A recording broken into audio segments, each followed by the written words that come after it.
tonight with all of the scores. Guys, let's start with Villarreal at home. So Villarreal, a decent team, a decent Spanish team. They've started the La Liga season with 2 wins, 1 draw, 1 defeat.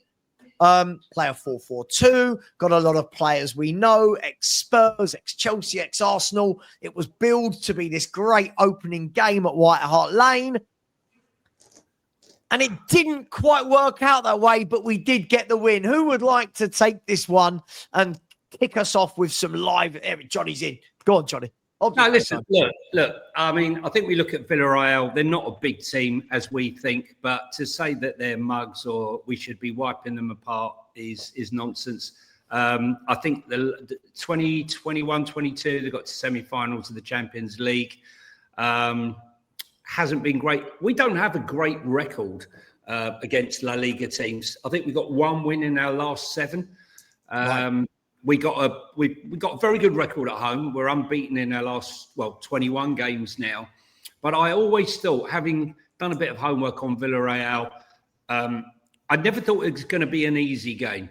Listen, it was a hard watch, Sava, guys. Yeah, it was a hard watch. Let's not make any bones about it. For me, Phase 1, Phase 2. Phase 1 is very good. Phase 2 isn't bad. Phase 3 is absolutely shocking right now. And you can clearly see that it's not working out. Mm-hmm. But we have to look at the positives here. You know, we've played 5 games and we've conceded 1 goal. Has it been pretty? No. Has it been great all the time? No. But we're looking for progression. And for me, that's progression in comparison to what we did, last season. It's huge progression. But it's not eye candy at the moment. And, as football fans, we want to go there and we want to see the free-flowing football. And it just kept breaking down. Sloppy passes. And everyone was culpable, to be honest with you. Kudos, Romero, all of them. I thought Bergval, for his age, is just ridiculous. As I said, the first time I saw him against QPR in a friendly, I just stood up and I said, wow, this kid is something else. He's way above any academy kid that we have or we've produced in years. And he is the best young talent that we possess at the club. He's going all the way. And there were times in that game where he seemed to be the mature person trying to bring it out from the back. Richarlison, he was very poor. He didn't get a lot of service, but no excuses. Poor is poor. Jed Spence. The thing with Jed Spence, I think people have to realise, people keep saying, oh, he's not great in the final third. Well, he's not going to be great in the final third because he's playing on the wrong side. He's a right back, okay? Get him playing on that right-hand side and you'll see the defensive part of his game and you'll see the attacking part of his game. But it's nullified. And I do wonder, or worry, should I say, whether or not when Destiny comes back, whether he will come straight into that team, not because Jed's not good enough, but more a case of he will offer more attacking threat overlapping with Javi Simmons. I won't dwell on Javi because I know we're going to talk about in the meantime later on. But, it's all about the 3 points. No one gives a shit when the game's over and on to the next game. The 3 points is all we came for. Thomas Frank's first game in the Champions League, he looked like he just won the cup when we saw him going down the tunnel with Cuti Romero, which you could see quite clearly there's a good camaraderie there. But listen, wasn't great, very messy, terrible passing and transition. But I left the ground happy in the knowledge it's 3 points and on to the next. Yeah, I mean, Perchy, how did you see it? And feel free, Bergval. I mean, is Bergval as great as what he says? Was he the mature one? How did we play? Bergval for me, I'll be honest. I'll be honest. Like, I thought Bergval was an all right game. I didn't think he was awful. I didn't think he was amazing. But I don't know how he got man of the match. I thought Van de Ven personally for me was the best player on the pitch. He was outstanding. I thought Van de Ven. He was good. Look, I think Thursday night showed us that there's a lot of work, right? And we had this conversation about Bournemouth as well. There's a lot of work when we're playing against decent teams now. Like Villarreal are no pushovers. I watch a lot of La Liga. Villarreal are a good football side. They're very hard to beat. So let's be fair with it, right? And the goal came from an absolute calamity. Like it wasn't like a sensational bit of football that created an absolute wonder goal. The keeper almost threw it into his own net at the beginning. And look, it is what it is. You take it. Look, the one thing I'll always say, I'll kind of touch on it in the sense of, for me, that result is, you don't care about that result if you get 16 points at the end of the group stages and you finish in the top 8, right? Yep. Get another 13 and you go, who cares about a crappy 1-0 win against Villarreal? One thing I will say, those are sort of games yesterday that under old regimes, we don't win that game because we leak goals. I think we're organised. I think we want to touch on the whole Xavi Simons a bit later as well. So I'll kind of just sort of say, the one thing I do want to say though is we don't look balanced. And I know it almost is, you're not allowed to say it, is if we'd all signed a left-sided player that not allowed to say it. These lot abused me last week for saying this. Abused me, these boys did, for wanting a left winger. They were all happy.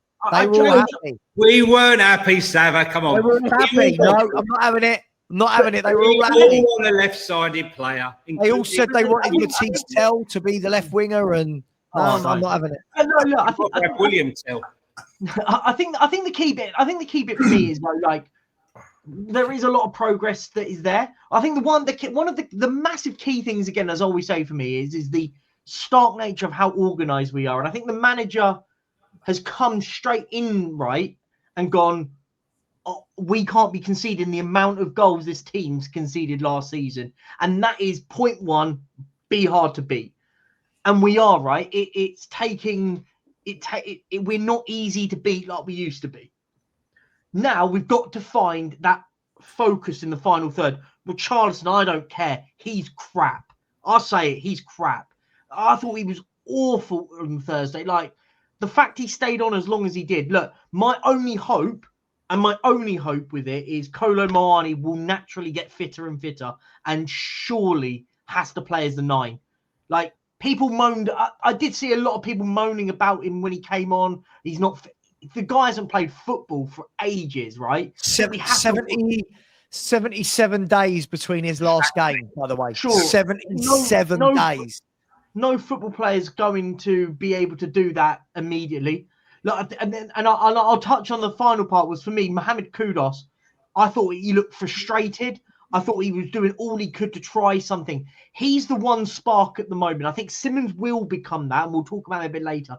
But for me, Mohamed Kudus is the real spark in this football team. I watch him and go, I love everything about you as a football player. You'll take players on. You'll cut in. You'll dart in. You'll run in between. You're causing problems. As a striker, you'd love a Mohamed Kudus in your team. We just got to find that striker at the moment that goes, okay, I'm going to get in positions that will get me goals with him doing all the hard work that he does. Perchy, can I just ask a quick question? Do you not think, though, I mean, I love Kudus, right? But his game needs to improve. He holds on to the ball too long. There are moments where... I think he has to hold on to the ball more, though. But why, Johnny? He's got... You see, your mate... He did it at West Ham as well. He did it at West Ham as well. Yeah, but hang on. But Johnny...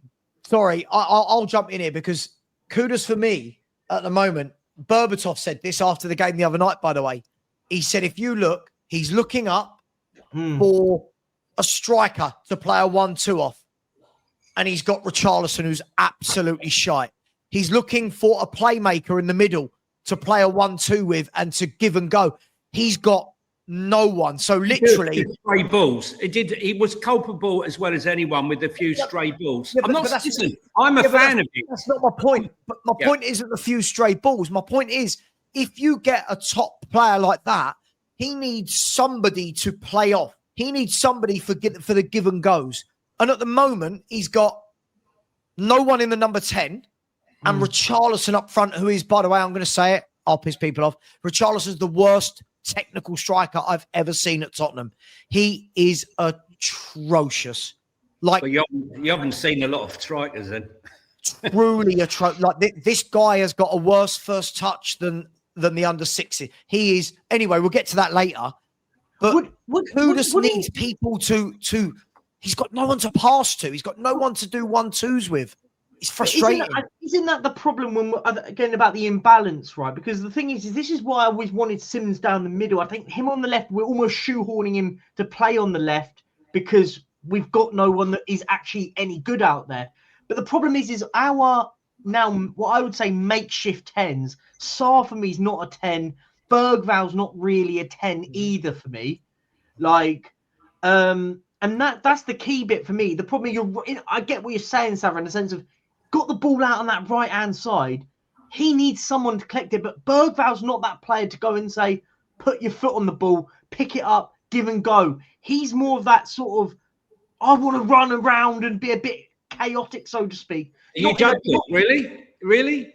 I mean, Bergval's not that type of player. I don't think he's that sort of player for me. Bergval's got great peripheral vision. If you watch how he plays, when he gets the ball and he's moving the ball on, he's looking for the return. That's not what I'm saying, Johnny. I don't actually disagree with when he has the ball. I don't mind him because he is one of those. He can jink, he can move with it. The difference is we almost need that player in the middle. That's why I don't mind him playing next to a Bentancur or a Paulinho in certain games because he can drive from deep. What you need in that 10 we need is someone that will pick up the ball in a tight space and then get a ball out wide or get a ball down the middle. Bergval's not really that player to go and pick out an intricate pass. He's a driving player, right? But for me, he's a pick up the ball. I'm going to drive forward with it, but he's not a right. Give me the ball. Let me take a touch. Let me take a second. Let me scan the pitch. Give and go. He's a driver of the ball. And this is why, and we're going to talk about it in more detail, we've got to get Simmons centrally. I think Simmons would be better, yeah. And anybody up front that isn't Richarlison. Anybody. I'm talking about Lubo. How old are you, Lubo? Get up front. If I see Richarlison one more time for Spurs, honestly, I hate him more than I hated Enoch and Levy. Can I tell you? The season's coming along. The season started well, hasn't it? It has. It has score-wise. Listen, you buy an old wreck, you knock it down, you start building it again. And this is what Frank's done after, yes, I know we won the Europa League, but the last 2 years were a complete, total shit show. There were no tactics. We were wide open. We were ripped apart. We were going backwards at the rate of knots. We all saw in the last 2 years, each half season, it was 36, 30, then 24, then 14 points. So Frank's come in, and it's going to take him time. At the moment, he's putting foundations in. He's not going to be able to go out and buy the best furniture just yet. He's got to wait, hopefully, for January and maybe next year to do that. So for me, the way it started, I think for me, I'm delighted to get 4 wins out of 5 and a performance that we got against PSG when I sat on here and I predicted a 5-1 defeat. I thought we were going to go out and get absolutely... And Arsenal. I said, yeah. And so for me, yes, we know he's missing players. We know it's unbalanced. You talk about the left-hand side. Johnny, I agree. Spence goes flying down the left, but the problem is he's never going to whip it in with his left foot. He's got to stop, back, gives the defence time to reorganise, to get back into position. And that's where, personally, although I saw something today that Porro's stats are amazing this season, I'd be alternating between Porro and Spence on the right. Bring Udogie in if he comes back in and he's going to show the form that he showed in the early part of his Spurs career, then great. It wasn't great. It wasn't pretty.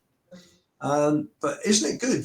When you're not playing well. I mean, it was really poor from both sides, wasn't it? It was more akin to a Europa or a Conference League game than a Champions League game. But isn't it good when you're playing that badly? You can still nick a 1-0 win. Exactly, Lubo. There was only one man trying to be the star man last night, and that was the fucking referee. Oh. I mean, the referee was absolutely. I don't know what he was doing. Don't know where he was going with it. It made no sense. Let's be honest. Xavi Simons should have gone. No two ways about it. Yeah, Simons should have been sent off. Simons should have been sent off. They were going down. There was one incident where Saul went for a ball. His foot was up, and he brought it down, and the guy's gone down like he's been poleaxed. It wasn't anywhere near him. I mean, I don't know. I think the referee. I had this conversation with Chris about it. I thought the referee. Apart from that, I thought the Simons one he got wrong. I think he should have booked him again. But I think the problem is it wasn't necessarily that he got the necessary decisions wrong. It was the fact that he was so immediately was brandishing yellow cards early, and it was like. It's all about him. There was no reason that game needed 8 yellow cards. No, like we watched that game, right? You guys had a better view watching it on telly than I did from the stands. Was that first Simons booking a booking? Was it a yellow? For me, it looked hard. It's a 2025 booking, Lubo. Yeah. You know, like now where, oh my God, he sneezed on me, yellow card type thing, you know. Yeah, I mean, yeah, by the letter of the law, but I mean, it was soft. I think it was very soft. I think the referee at the start set the tone when he was booking players. Like sometimes you go, like, come on, like let the game play out a bit. Like here now, like it was stoppages off. Like as I said, that game didn't need 8 yellow cards. It wasn't an 8 yellow card game, right?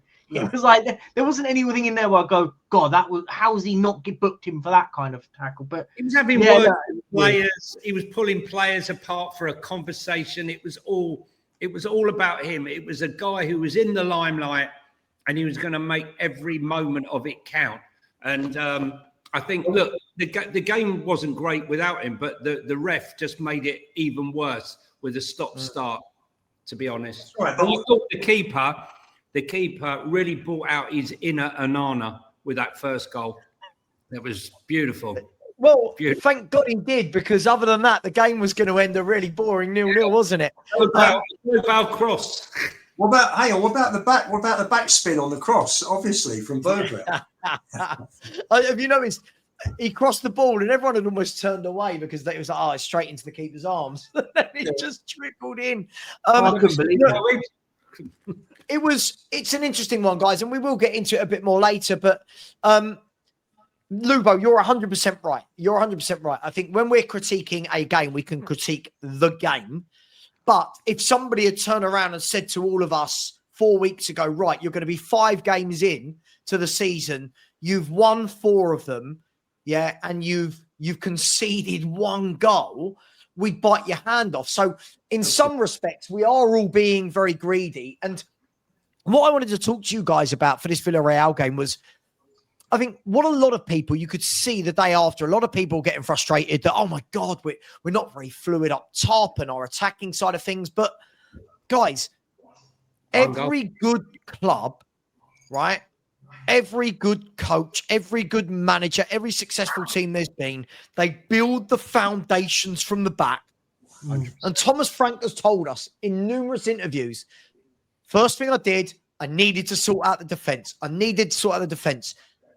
Yes, we're not fun to watch going forward at the moment, but I would also attribute that down, guys, to, there is a question coming, don't worry. I'd also attribute that down to Xavi Simons and Mawani, 2 of the forwards that we've bought. Xavi Simons joined the day before the international break, so has had, 2 free training sessions at Spurs. Mawani joined the day of the deadline, so has had, 2 sessions and clearly isn't fit. So I think that's going to get better. But are Spurs fans, Johnny, fans panicking too much about how we go forward at the moment? Yeah, listen, first of all, to Nick Ange Postecoglou's own words, season 3 is always better than season 1 and 2. He's spot on. He's spot on, because we are definitely better. Look, I think they are. Listen, like you, Sava, I'm a long-time admirer of Thomas Frank. I've watched far too many Brentford games, unfortunately, but I never thought this day would come that he would sign for the club. And you know, when I put all my faith in him, there was a lot of doubt in Thomas's about him. They weren't all just Ange-ophiles, people who love Ange and didn't want to hear anyone else. These were people who were wanting a bigger name, and they looked down their noses at Thomas Frank. But I think, you know, watching those early videos before he signed, those training videos, talking to the staff and everything and analysing, people started to get a little bit more hooked in. Then the Arsenal game, where everyone expected us to lose, and we didn't. Then the PSG performance, then the Burnley. The only blip really has been a deflected goal against Bournemouth. The one goal we've conceded, and I always say it's the same with Ange. All I wanted to see, all I asked for him was to show progression. And we never saw it. We saw regression. And I can see progression clear as day. Is it perfect? Absolutely not. Nowhere near perfect. But he has stated he's come in and true to his word. He's not playing with words. He said, the defence is no good. You conceded 63 goals last season, right? Yeah. I need to start with the defence. And true to his word. Now, before the game, I always like to get in there early to watch the training for setups, warm-ups and stuff. And I always watched Ange. I enjoy watching Thomas Frank and Cochrane's setups. The way they're pushing each other for the set pieces, the balls coming in. I've also seen some training videos where, imagine a big elastic band, yeah? And you're forcing yourself back on this band, yeah? And it's pulling you backwards, but they've got another guy who's nudging you, like one of the trainers. So the player sits inside the big rubber band. He's trying to pull, the ball's being pushed that way, and a coach is pushing him. What it does is it builds up the strength. It shows them how to hold up the ball, to be strong in the set pieces. But just look at those set pieces. The way we set up. I mean, look, setting at the back post, we're veering it up. And there were, I mean, listen, he said himself, I don't practice set pieces. Whereas we know full well that Thomas Frank will use any and every advantage or every little tiny piece that he can get out of it. And I've got to be honest with you, if you're not happy at this stage, then you're going to be hard to be pleased at any stage throughout the season. That's all I can say. Yeah, I just wanted to I echo what Johnny said. He's right. Like, I think we just got... Look, I think I can get why people worried about us creating the final third, but that's going to come, right? That will naturally come. You've got to bear in mind, we've got 3 new attacking players that came in relatively in this window, right? That are all still working on finding it. You've got to bear in mind, Xavi Simons is not even playing in what I would say his natural position. Kolo Muani's not fit. I think we just give it a bit of time to see when that comes. That will happen, right? Naturally, that will happen. Frank's the man. Frank's the man. My manager. I mean, Lugo. Sorry, Lugo. Go. Just finishing off what the guys said. I just think that if transport yourself forward 18, 19, 20 months, because I'm sure I'll take a punt here. Frank will be at the club in the next season.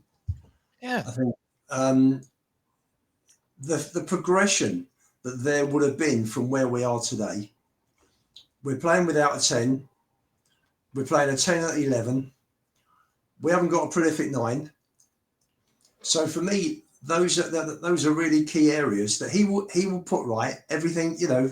For me, yes, it was disappointing we didn't replace Sonny. We did probably had 3 or 4 months to do it. It didn't happen, but I prefer, you know, to look at other positives. Polinia came in, doing a really good job. Kudus has done a good job. I just want more of an end product from him.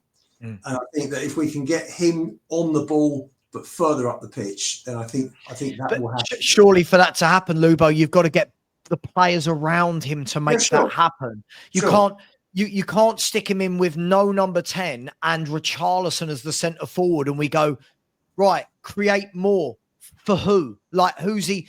I want to talk about a few individual players in a minute, if that's okay, guys. I want to talk about a few good, a few bad. I want to talk about, and I want to start with, by the way, I want to start with the good and the bad. Guys and girls, smash the like button. Come on. I know we're not as busy as normal tonight because the Champions League, but 115 likes in 28 minutes is pretty diabolical. Please, can we smash that button? That would be much appreciated. For anyone watching, yes, Man City 0, Napoli 0. Napoli did go down to 10 men after about 20 minutes. And then De Bruyne was the guy sacrificed by Antonio Conte as the substitute. So make of that what you will. So 0-0 in this game. It's all Man City, as you can imagine. Let's start, guys. I want to talk about who I thought was how this guy did not get man of the match still baffles me 2 days later. I thought Mickey van der Ven, chaps, was absolutely brilliant. And I'm going to say it. Lubo's going to hate it. He's been our best defender this year by a country mile. He looks... I had question marks about, is he just good because of the pace? What's he going to do when he's asked to play in a more orthodox... He's been brilliant, guys. And how good was he the other night, Lubo? It's superb. We all wondered, didn't we? The interesting thing is that Frank plays a very high line, doesn't he? You saw. We saw. Yeah. Amazingly, he presses high. He doesn't play high line. He presses high and then drops off, doesn't he? But if you were looking at the analysis for the Man City game, you saw the back four were in their half a lot of the time. You know, they were going one-on-one. Man to man, right the way across the whole team. So it was interesting to see whether he is going to be, how he plays defensively. That would be a nice 3 to get next season. Yeah, I was thinking, if you offered me right now, that's our next 3 signings. But we'll talk about Kane a bit later. Yeah. I'll probably take Semenya instead of Savinho, but both players would be pretty good. No, Van der Ven got called once, didn't he? And he was lucky to stay on the pitch in the last few minutes on Tuesday night. But apart from that, I think he's been nigh on perfect in the first 6 games of this season. You're quite right, Nita. It's not a quick fix season. Yeah. It's you're building a house or you're going up through the gears in a car. You don't go from 1 to 5. You start at first, second. Lubo, the problem is, I think a lot of fans think it's a quick fix because what they're seeing, I might be wrong here. You guys can tell me if I'm wrong. I think what they're seeing is Spurs won a trophy, therefore he's got something great to build on. For me, I look at it and go, I'm looking at the 22 defeats and finishing 17th and the 60 odd goals conceded and saying, Jesus, this is a big job to build from, right? That's how I'm seeing it. He bought a house on He's bought a beautiful house on quicksand. It's only when you move in, you realise the floorboards are gone and the whole thing's starting to sink. That's right. What you need, if you're going to win a trophy, you've got to come away and look at it and think, right, next season, what he's built here is sustainable. Yeah. What Ange built wasn't sustainable. And I think... And I mean, in isolation, Bilbao was fantastic. It was the most superb. The whole day was great. The atmosphere in the ground, literally from 2 hours before kickoff, was just amazing. The fans didn't stop singing.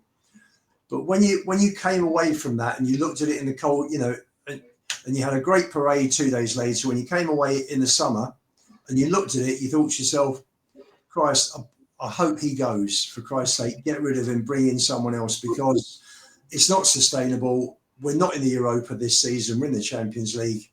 Ange got away with it because the team overall, take away his bad coaching, the side was good enough, as we saw, to win a European trophy with the teams that were there. We had a bit of luck, which you always need in any cup. We missed out. We missed Bilbao. We missed Lazio. We missed Porto. We missed Roma. In the knockout stages, we missed Galatasaray. But at the end of the day, you can only play against who you're drawn against, and we won it. So, for me, it wasn't sustainable. It was a great day. It was a one-off. Pure. I mean, the 3 games pretty much at Frankfurt, at Bodo, and in Bilbao were literally one-offs, and it was superb, but it wasn't sustainable. This will be sustainable. My personal feeling is our first chance of a trophy, if I'm looking 2 years ahead, will be end of next season with another Europa League trophy. I think we're good enough to finish 6th, definitely this season. We've still got a lot of work to do. And hopefully we're there or thereabouts when the transfer window opens in 21 games' time. So, no. Are we better than last year? The answer is yes. Oh, for sure. I mean, like, all I get quoted is, in his first 10 games, he never lost a game. He was unbeaten. And what in his next 66? Yeah, but Thomas Frank's already lost one. So actually, Ange is a better coach. I've heard it all, Lubo. I've heard it all. But if we watch football with our eyes. You know, I'll never forget that celebration when we scored against Sheffield United in the 97th minute. It was like fans were like celebrating like we won the World Cup. We got to move on from that. But I just think, you know, you only have to. For me, the thing that I love more than anything, well, I've had to endure a guy looking at his shoes for 2 years. I now watch a guy who comes out, you know, with his iPad, pulling players over when there's a break, putting his arm around them, talking to him, watching Cochrane come out and pass instructions, telling them what's going on in the pitch. That for me is a breath of fresh air, and that's all you want, like hands-on coaching. And I think it's been sorely missing, and I think the players absolutely love it. I'll be honest. I think they look happy. They look happier, Johnny. Well, when shit's not going right, when things aren't going right, what do? You look to the bench, right? Okay, you look at each other, then you look to the bench. But when nothing's coming back from the bench, then what do? Listen, I'm old school. When I used to coach kids football, all I did was talk throughout the entire game, telling them, move up, do this, do that, try and encourage them and help them from the sidelines. So standing there looking at the floor is completely alien to me, and alien after watching I don't want our coaches to be Mikel Arteta, but at the same time, we don't want statues, do we?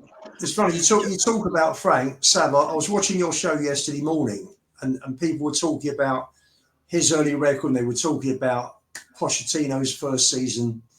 Well, in Pochettino's first season, we got 7 points out the first 18. Yeah. And we've got 9 points out the first 12 already.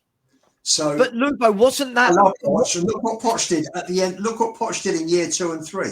Got a better team, though. In fairness, Frank has got a better squad, I reckon, than Poch had when he started. Yeah. But the difference is, Johnny, when we look at it like that, and the point was, somebody on my show yesterday morning, Johnny, turned around and they were like, what they said was, Poch's team would have smashed that Villarreal. And it was like, yeah, Poch's team in its peak after he'd been at Spurs and built it, yes, but not the team Poch inherited. Now, this is the same thing. Thomas Frank, I'll come to you. Thomas Frank has inherited a team that, whichever way you want to dice it up, lost 26 games of football last year. And you know what? If I'm not wrong, Lubo will tell me. Lubo's like a human calculator. I think we conceded 126 goals in 2 seasons in the league. Yeah, about that. It was about 60 both. 126, 128. It was about 60. It was 60 odd each seat. Lost 34 league games in 18 months. Right. Mad. Big up to Jay Ham. Sava talk shit. My wife tells me this all the time. And you know what I tell her? Yeah. Nothing. She scares me. Nothing. I don't tell her anything. She scares me. Big up to you. Thank you, Jay. We just started to. I've just noticed a few trolls. I like it. This guy's a troll. Follows me around anywhere. You're looking at the wrong issues. Cuss. You got rid of Tony. You got rid of Tony, didn't you? I had to get rid of Tony. Yeah. Do you know what? I'm all for the Ange chat, but I really thought that after last year, we might stop talking about Ange in every single comment that people make. Go bother Wolfie now. Go bother Wolfie. Yeah, Wolfie's waiting for you. Go bother you. Wolfie now. We don't want Ange chat now. Go bother Wolfie. He loves you lot now. He's a big fanboy. Just to say, Sorry, just quick. I'm just going to say, for all you Davinson Sanchez fans out there, he did score a beautiful own goal for Frankfurt. Jamie, I'm good. Listen, I'm feeling in a good mood today, so I'm going to let you off. Not saying this. Relax. Dude, this is a football channel. You've got the platform to just talk football, right? Just talk football. Me not liking Ange doesn't make me a prick. Just relax. All you've got to do is talk football. I understand that you liked him. That's fine. I'll argue your point, but not everything needs to be you're a prick. All right. I think that's fair, guys, right? I'm giving him a chance. I'm not blocking. Just relax. Just talk football. All right. Because it's getting a little bit silly in the chat. People are telling each other to do one. It's bloody football. All right. Calm down. Right. Perchy, as I was coming to you anyway. Last thing I want to talk about on the game from the other night before we move on. Listen, we said Van der Ven was absolutely exceptional. Other than that, I thought Benton Core was decent. Kudus was decent. But Perchy, round this off for me. Dude, right. Oh, hang on. We're getting all the trolls. Let me just block them. Sorry. I've tried to give people the benefit of the doubt, and